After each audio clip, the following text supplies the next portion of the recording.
Muy buenas noches.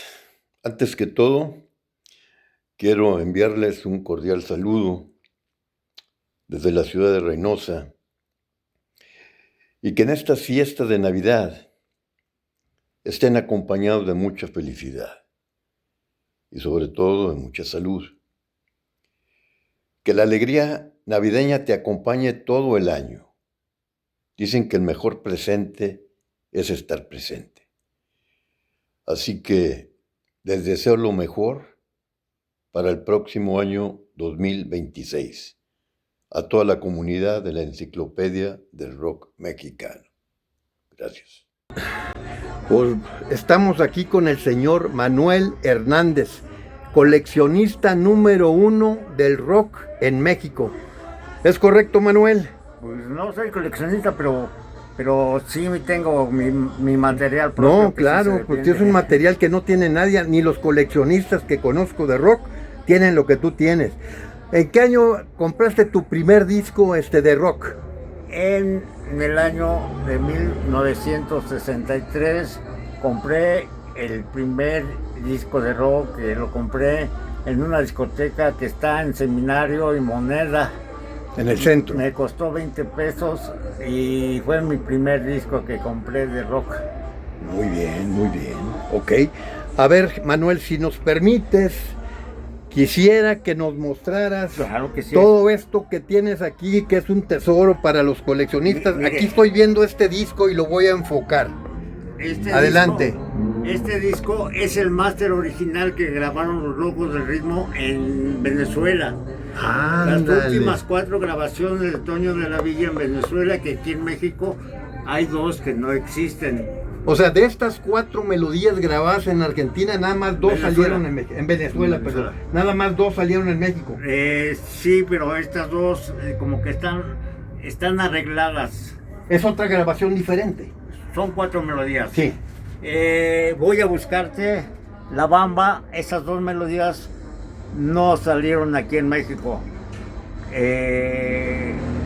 Tengo una novia y Cucaracha Twist también las grabaron allá, pero con diferente arreglo. Muy bien, muy está claro. Ok, deja enfocar de nuevo. Es un disco de los Locos del Ritmo grabado en Venezuela. El máster. ¿En qué año fue grabado? Ese fue grabado en 1962. ¿7-2? 6-2. 6-2, ok. Antes, las últimas grabaciones de Toño de la Villa. Porque murió en mayo del 62, Toño. Entonces fueron en enero, febrero. Exactamente. Porque el de aquí, de Venezuela, se fue a operar a Estados Unidos. En no Juárez regresó. y luego ya no regresó. Ya no Muy bien. Nos pasamos al siguiente. Explícanos, por favor, Manuel. Se ve que eres del Club América, pero bueno, ok. A ver. Bueno, No está bien, sí. este disco Sí. fue la primera grabación que grabó Johnny Laboriel en San Juan de Letrán, no profesional. Las melodías se llaman Rock a la Johnny Laboriel y Muchacho Triste. Sí. Aquí Johnny Laboriel yo le calculo que tendría unos 15 años. Fíjate, grabado en San Juan de Letrán, donde había aquellos lugares que Sí, pagabas y te así hacían es. el disco, Sí, de así 45, ¿verdad? Sí, así Yo es. lo conocí por allá por el 70, 71 No, más sí. o menos. Bueno, ok, y luego de ahí, ya por el 58 creo formó parte de los Rebeldes del Sí, Rock. Los Rebeldes del Rock. Muy bien, ok. A ver, Este otro disco es un disco grabado en Argentina. sí, Aquí el vocalista es Gastón Garcés. Aquí en este disco vienen 2 melodías que no salieron aquí en México. ¿cuáles son?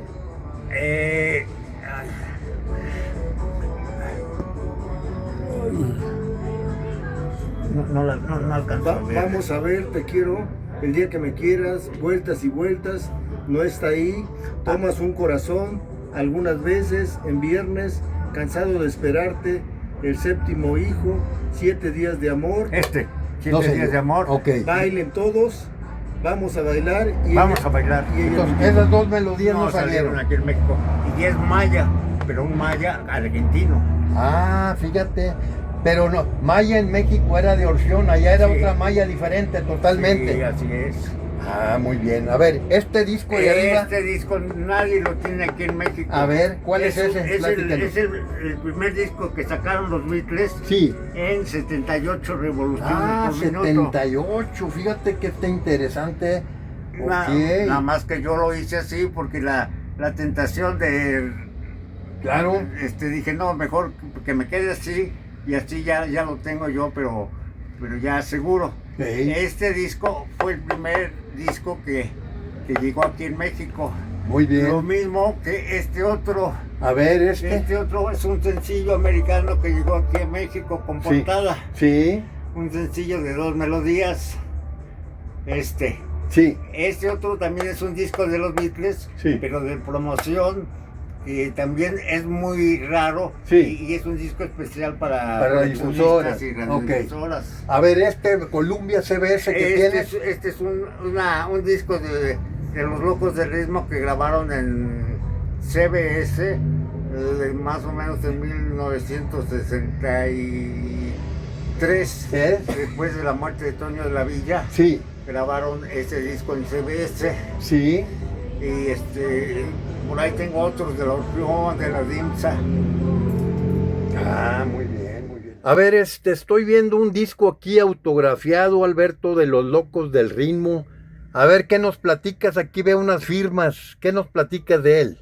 Ese disco fue el primer disco de los Locos del Ritmo en maya. Y Ándale. ese disco está autografiado por los integrantes originales de los Locos del Ritmo. Ándale. Y ese disco realmente lo que valen son los autógrafos. Claro. Aquí está Toño de la Villa. Ahí está Toño de la Villa. Fíjate. Tengo por ahí otro disco donde cada uno de los integrantes dibuja su instrumento en el disco. Y por ejemplo, Rafael Acosta Sí. dibuja la tarola, Sí. Toño de la Villa dibuja el micrófono, Sí. Chucho González dibuja Chucho González dibuja una guitarra, Pepe Negrete dibuja un teclado, en fin, cada quien dibuja sus instrumentos que tocaron. Muy bien, pues ya le tomé esta. Muy interesante las firmas estas de tus amigos los Locos del Ritmo. Sí, Gracias, Manuel. 56. Correcto. Entonces de aquí para adelante ya tengo la colección. Por ejemplo, aquí está el año de 1960. Sí. Aquí está el año de 1961 como estrellas como estrella del mes a los Locos del Ritmo. Sí. Y así me voy. Muy 78, en fin, hasta 1980 más o menos tengo la colección de notitas musicales. Fíjate qué interesante. Muy bien. Y aquí los tengo por año. Muy bien. Muy bien, A ver. muy bien. Platícanos, por favor, tu relación con los Tim Tops. ¿Conociste al Tutis? ¿Conociste al Menir Martínez, que murió ya? Sí. ¿Qué relación tenías con los Tim Tops, Manuel? Bueno, casualmente en un concierto que dieron en el Teatro Ferrocarrilero, ahí conocí a los Tim Tops, a los hermanos Martínez. Platiqué con ellos y unas personas muy agradables y muy conocedoras. Pero el problema era de que el grupo de los Tim Tops se fueron desintegrando poco a poco. Se fueron desintegrando poco a poco por la salida de Enrique Guzmán, la muerte de Manny Martínez, la separación del Tuti, en fin. Hay la creencia que Chuck Anderson, la orquesta de Chuck Anderson, apoyó mucho en las grabaciones de los Tim Tops con Enrique Guzmán. Sí. La muestra está en la Languirucha Sally y la canción de Lucila, Sí. que se oyen güiros y se oyen tambores. Fíjate. Entonces allí, lógico que ellos no llevaban ni güiros ni tambores. Es correcto. Entonces, todos los éxitos de Enrique Guzmán fueron apoyados por la orquesta de Chuck Anderson, que era la orquesta base de la marca CBS. Muy bien. A ver, otra pregunta. Por ahí, pues como tú sabes, hay muchos coleccionistas, sobre todo aquí en el DF, Sí. historiadores, vamos a decir locutores y toda esa gente que está en el medio. Y comentan que algunas grabaciones, aparte de esas dos que tú estás señalando, Sí. que hubo otros que no era ni el requinto ni era el bajista. A ver, Sí. ¿cuáles? ¿Qué me platicas de Y eso? sobre todo el requinto, a los Tin Tops Sí, se les conoce por el requinto. sí, por el tutti. Un requinto muy vivo, muy bien tocado. Pero el Tuti Martínez, que era el requintista del grupo, nunca requintió en los 4 LPs que grabó con Pero fíjate. Enrique Guzmán con los Tin Tops. El requintista de por sí nunca se supo quién era, pero corrió la versión de que era el guitarrista de Chuck Anderson. Otro elemento de la orquesta de Chuck Anderson. Ándele. Entonces me estás corroborando que los músicos, o sea, los integrantes originales de los Tin Tops no grabaron en el rock de la cárcel, todas esas melodías conocidas de los Tin Tops, no eran La muestra está en que nunca se presentaron en vivo, ni en televisión, ni en teatro, ni en parques, nunca se presentaron porque el requinto no eran ellos. Ándale, fíjate. Hay un disco de los Tin Tops que viene la mitad del vocalista con Gastón Garcés. Gastón Garcés y la otra mitad con Enrique Guzmán. Sí. Allí se ve claramente que no es el requinto de Tuti Martínez. Conclusión, nunca el requinto de Tutti está en las grabaciones de los Tin Tops, confirmando eso. Sí. Es correcto. Sí. Y Manny, el Manny, sí era el baterista. Sí, Él el sí. baterista, lo mismo que Sergio Martel. Sergio Martelli era el pianista, Sí, él sí pianista. grabó. Entonces, exclusivamente el que no hizo las grabaciones fue el Tutis. El Tuti. Fíjate, es un dato Y muy después importante. el Tuti grabó con los Tin Tops. Sí, La novia del mejor amigo. es correcto. Chica alborotada. La hiedra venenosa, creo. Esa fue la última etapa de los Tin Tops ya. 63 sería, 60 y por ahí, cuando grabaron ese disco, Sí, cuando sí. estaba ya Gastón Garcés y Así que es. tuvieron otro elemento, había un gringo también con ellos, ¿no?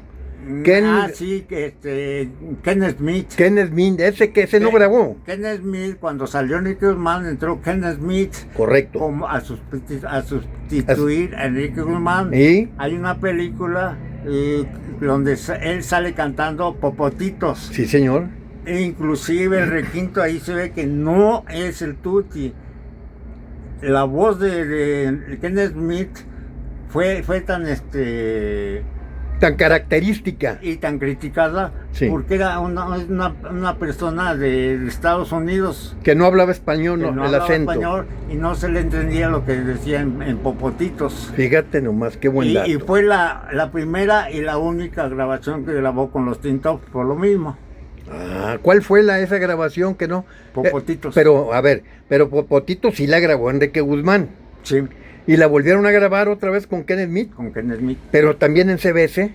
también se ve. Fíjate que tú la tienes. Porque si me la Tengo el compa- máster de la película. Y ahí Pero viene. el audio, sí tienes el audio. Sí. Es lo que a ver, los discos yo sé que no te los voy a tocar porque no los sueltas pero me interesan los audios. Bueno, ahorita así como estoy difícilmente lo tengo. Correcto. Tengo el audio. Te doy también. tu tiempo, no hay problema. Tengo el Cuando audio tengas. de Camino al Cielo con Demetrio González y los Jokers. Ok. Tengo el audio de Pan con Mermelada de Julio Alemán. Julio Alemán y los Jokers. Esa está buena también. Entonces, hay cosas muy interesantes. Muy bien, muy bien. Y hay una cosa que me platicó Rafael Acosta. Ellos también utilizaron un bajo de Los Cariñosos. El del conjunto tropical de cubanos. Sí, porque ellos nunca tuvieron bajo. Tuvieron el requinto de Alberto Figueroa y el acompañamiento de Álvaro González, pero nunca tuvieron un bajo. Entonces Rafael Acosta buscó este cuadro que lo apodaban el médico, se lo trajo y grabaron el primer LP y el 99% del segundo LP con el bajo del Bajo músico. acústico de madera. De esas. Sí. El Sí, tololoche así es. que le dicen. Y en el segundo LP en una melodía nada más entra ahí Mario Sanabria a requintear el bajo. Ya fue cuando se fue el médico y Sí. entró Mario Sanabria en 4 Haces de Amor. Tú conociste a todos los integrantes de Los Locos y de Los Rebeldes, a todos. Fíjate conviví qué cosa con tan ellos. Fíjate qué cosa tan interesante. Con Silvestre Mercado era muy especial. Sí, sí. Pero de ahí en fuera, bueno, pues en lo poco que los traté personalmente, pero sí me di cuenta más o menos de sus características, ¿verdad? Sobre todo el señor que tocaba las tarolas, Sergio Celada, le decían el Puntas, fue un hombre muy serio, él no tomaba, no era mujeriego. En cambio, decían, bueno, que Andrés Terrones, pues sí, era algo especial ahí, y era por el que pagaban más pensiones alimenticias, ¿no? Ah, sí, era cliente ya. Fíjate que platicaba Juan Busto, yo tuve la Sí. fortuna de conocerlo y platicaba que batallaban mucho en los ensayos porque ya llegaba tarde y llegaba hasta las Sí, manitas. Sí, sí. Así fue, ¿no? Y mi relación derivó de ahí, del rábano, por llamarle con cariño, porque yo llegué fue mi cliente en mi despacho, yo soy abogado, y de ahí, después viví cerca de él, y me invitaba a desayunar y todo, ahí asistía mucho Juan Bustos, y el señor cantante ranchero, que tenía un falsete muy bonito, pero como él dijo, pues en mi época me opacaron varios más grandes que yo. Alejandro Rivera, El del trío Los Pastores. Los Pastores, Sí. exactamente. Y yo llegué a escucharlos a dueto a ellos dos. Se oía muy bonito, ¿no? Porque el Rábano fue integrante de los Zorritos. Sí, claro. Como niño en el Tívoli. Y ahí alternaban con los Panchitos, que después fueron los Castros. Que lo fueron los cascos. Posteriormente el Rábano se integra con un grupo que se llamó Los Plateados. Ah, con los hermanos Que los Cantoral. hermanos Cantoral, y dieron la vuelta al mundo con López Mateos. Entonces tenía una gran trayectoria. Luego estuvo con Los Soberanos. Era compadre de Fren Sáenz, exactamente. Era compadre, y me comentaba que cuando se estaba indispuesto Sergio Flores, Sí, su hermano, que era muy seguido. Jorge, el chino, que le decían, iba por él y lo suplía. Buenas tardes, Toño. Buenas tardes. Qué bueno que nos acompañas aquí. Estamos con el señor Antonio Horta, de los primeros coleccionistas en el Distrito Federal. Si nos platicas sobre tu colección, por favor, Toño. Sí, como está muy difícil. Pero, ¿cuál sería la línea más o menos en cuanto a tu coleccionismo? Pues la música que se usaba mucho con el 620, porque La música que llegó para quedarse. sí, es mucho instrumental, también cantadas, pero mucho instrumental. Y el jazz, aparte, el jazz también usaba. Ok. En todos los tipos, en todos los formatos, dígase 78, 45, LP, en todos sus formatos. Muy bien, muy bien. ¿Qué cantidad de discos tienes, Toño? 50, 60 mil. 60 mil lo dejamos. 60,000 más. Caray, me quedé muy corto. Me quedé muy corto. Cuento 45 y LPs, ¿no? Todo. Claro. No, me quedé corto. 71. Caray. Oye, pues qué bien. Ya estamos con el señor Enrique Ávila, la leyenda de los Babies, conocedor, coleccionista, historiador del rock and roll, y yo creo que es de los pioneros aquí de rock en México. A ver, Enrique, por favor, platícanos, ¿en qué año llegaste al DF? ¿Y de dónde venías? ¿Al DF? Al Distrito Federal. A México. A México. Yo lo viví, no me lo contaron. En la forma como fue en el abril del 61. A abril del 61 llegamos aquí con Paco Miller. Él nos trajo aquí de paso porque íbamos a ir a trabajar a Guatemala, a Salvador, a toda la Centroamérica, pero aquí ya tenemos un contrato con él en el Teatro Esperanza Iris. En el Teatro Esperanza Iris, lástima no traje, ahí estaban los artistas de ese tiempo que estábamos allá. A ver si te acuerdas, menciona algunos artistas. Los Rebeldes del Rock estaban fuertes, estaban los... hay cantantes, César Costa, que acababa de salir de los Camisas Negras, y todo, pero nosotros cuando entramos ahí estaba muy revuelto, porque fíjate, en la portada de lo que anuncian en el periódico estaba, ¿qué tiene que ver María Conesa para el tiempo del rock and roll? Pues María Conesa estaba allá vivía arriba en el Esperanza Iris con su amiga Doña Esperanza Iris, allá vivían arriba en el piso no sé cuál, y estuvimos allá un mes, acaban de llegar los ¿cómo se llaman? Los que acaban de fallecer, los super secos. Los super secos. Los Zapata. Super secos Zapata, y estaban los polivoces todavía empezando. ¿En qué año? Entonces, ¿el 61 empezaron los polivoces? Sí, eran imitadores. Pero mencionabas que el que acaba de fallecer cantaba, tenía buena voz. Buenísimo, él era un gran músico, él tenía mucho oído y fue un hombre que no cambió nunca. Para mí, de los grandes, porque nunca fue un cómico grosero, un cómico vulgar, fue muy a su estilo. Sus personajes eran increíbles, Televisa vivió, no era Televisa, era Telesistema Mexicano. Todo el rating grande de Estrellas Palmolive y otro programa que se llamaba, no me acuerdo bien, ahí estaban ellos empezando ya en Televicentro, en Chapultepec. Bueno, y ahí estábamos nosotros con ellos también. Pero volviendo, el 61 llegas con tus hermanos al DF, pero ¿qué otros grupos llegaron de Mérida o de Yucatán aquí? Los Monjes. Los Monjes, ¿quién dirigía los Monjes? Y el conjunto Aragón. Aragones ellos grabaron en Orfeón, en Maya, discos Maya. Y grabaron bien, eran canciones al estilo de Bill Haley y sus Cometas. Un tema que se llama Mambo Rock y otro tema muy bien tocado en ese tiempo. Los Aragón. Bueno, ¿y qué me platicas de Guadalupe Trigo y los Monjes? ¿Cómo grabaron? ¿Dónde grabaron? También, eran 5 elementos, buenísimos músicos, pero el error que tuvieron, que grabaron en una marca austera, en una marca que pues no tenía calidad de sonido, y fue casero ese disco. Grabaron 5 sencillos, hicieron covers de lo que ya se había grabado. En ese tiempo estaba pegando pues, Guzmán, y grabaron cosas de varios grupos. No tenían, creo que hicieron 2 temas originales de ellos. Guadalupe Trigo era el cantante. Guadalupe Trigo. ¿Algún elemento que te acuerdes del grupo? ¿Algún elemento aparte de Guadalupe Trigo? Estaba mi amigo, era Esquivel, Mario, que era un pianista buenísimo, tocando el piano y todo. Estaba Bayote, no Bayote, el saxofonista, otro Bayote. Estamos con el señor Alejandro Martínez, locutor, historiador, y por no coleccionista, pero conocedor como un coleccionista, y sobre todo que tuvo roce con todos los tríos rock and rolleros, baladistas y grupos.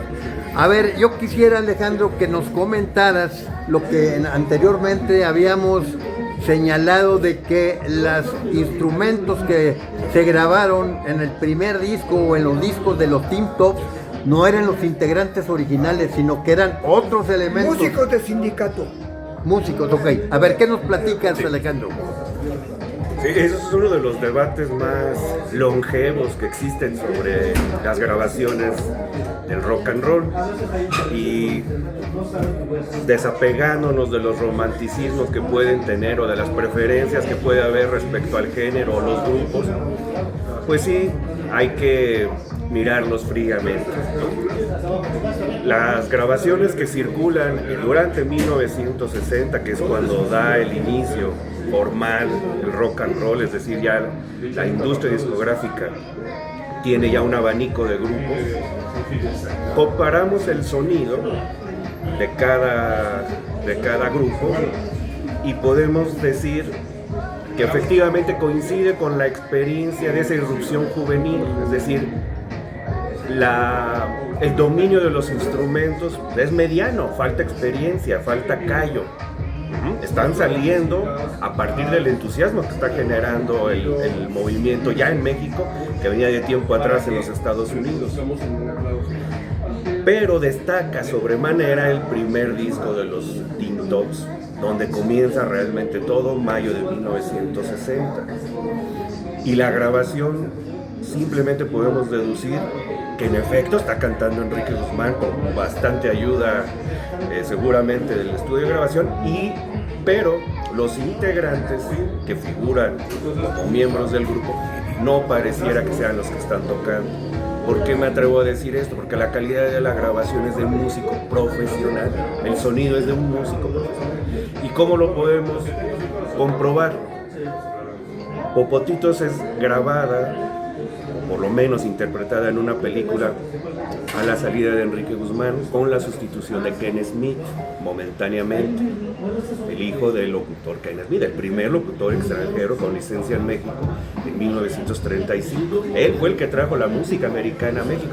Su primer programa de radio fue así, las que llegaron al Hit Parade, en una mediana estación de radio aquí en México.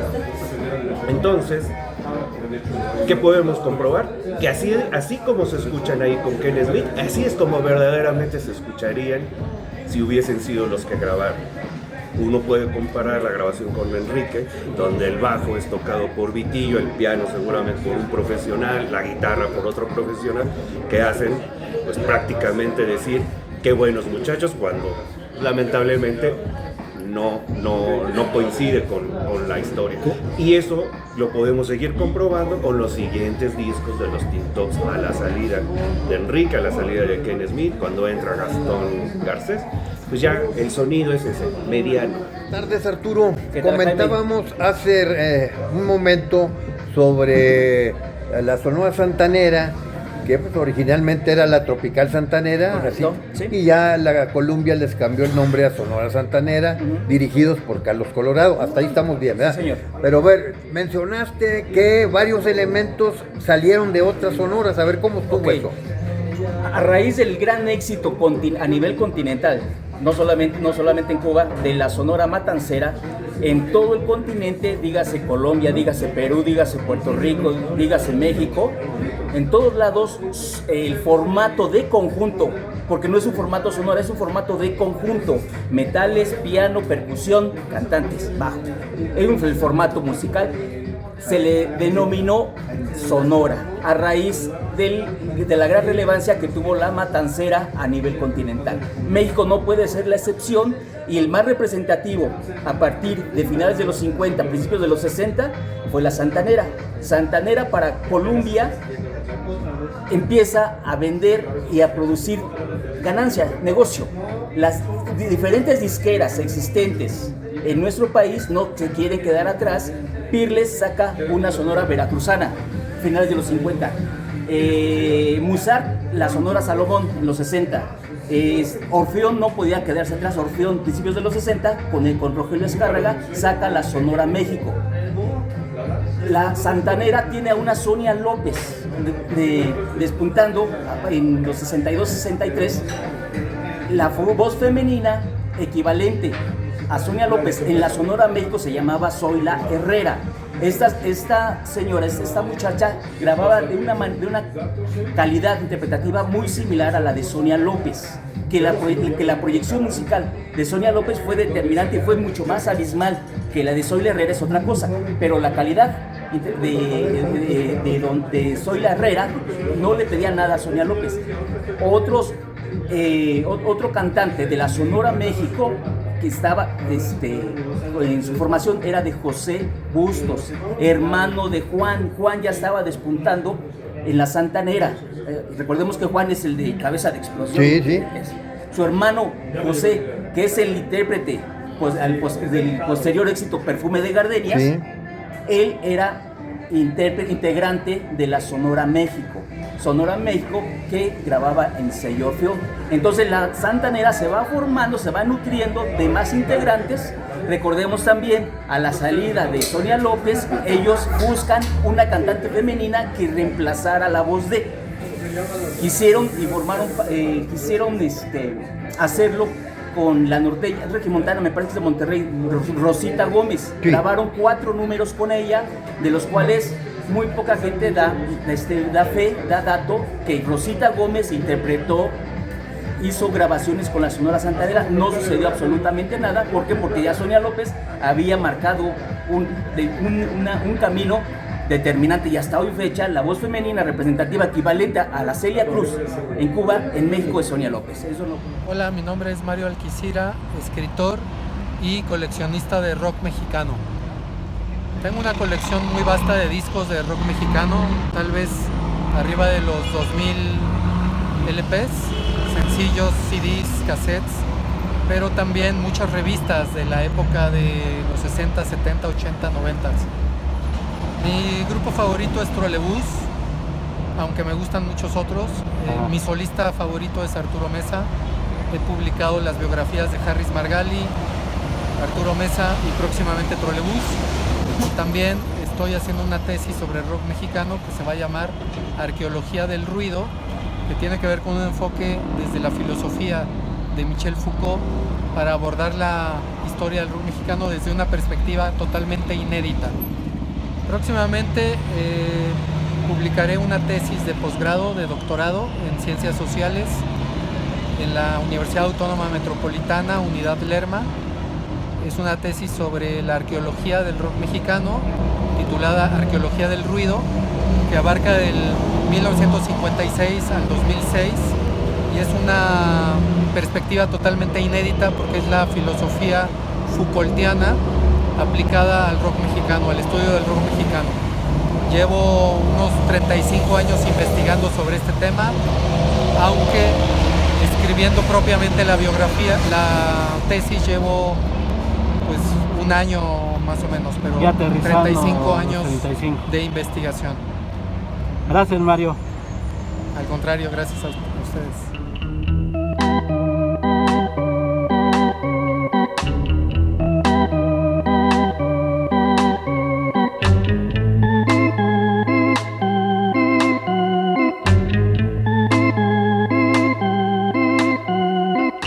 Este es un reconocimiento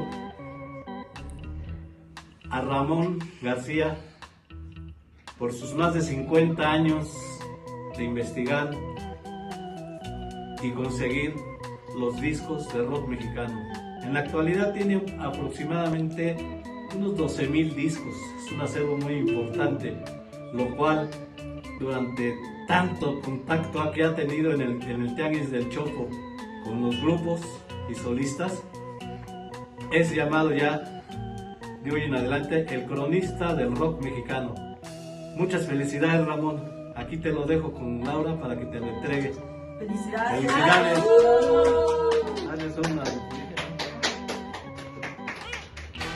Ramón Arias, el padre Siete.